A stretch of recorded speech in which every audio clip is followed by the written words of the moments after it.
ছেলে মেয়ের আবদারে আজকে বানিয়ে ফেললাম চিলি চিকেন।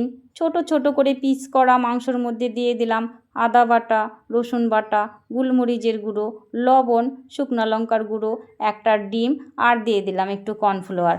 তারপরে মেখে নিলাম। মেখে নেওয়ার পরে দিয়ে দিলাম একটু ভিনেগার আর দিয়ে দিলাম একটু সয়া সস আর চিলি সস। তারপরে আবার একটু মেখে রেখে দিলাম কিছুক্ষণের জন্য। একটা বাটি নিয়ে ওর মধ্যে দিয়ে দিলাম tomato sauce, soya sauce, chilli sauce আর দিয়ে দিলাম একটু জল।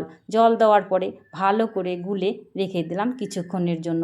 একটা মশলা বানিয়ে নিলাম, শুকনো লঙ্কা, মৌরি, দারচিনি, গোলমরিচ সব কিছু দিয়ে কড়াইতে তেল দিয়ে দিলাম পকোড়াটা চিলি চিকেনের জন্য।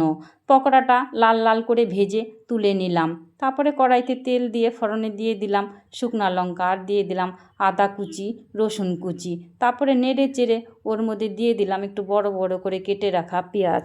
তারপরে একটু নেড়ে চেড়ে ওর মধ্যে দিয়ে দিলাম একটু ক্যাপসিকামটা নেড়ে চেড়ে ওর মধ্যে দিয়ে দিলাম একটু লবণ। তারপরে আবার একটু নেড়ে চেড়ে দিয়ে দিলাম ভেজে রাখা পকোড়াটা। তারপরে একটু নেড়ে চেড়ে ওর মধ্যে দিয়ে দিলাম বানিয়ে রাখা সসটা।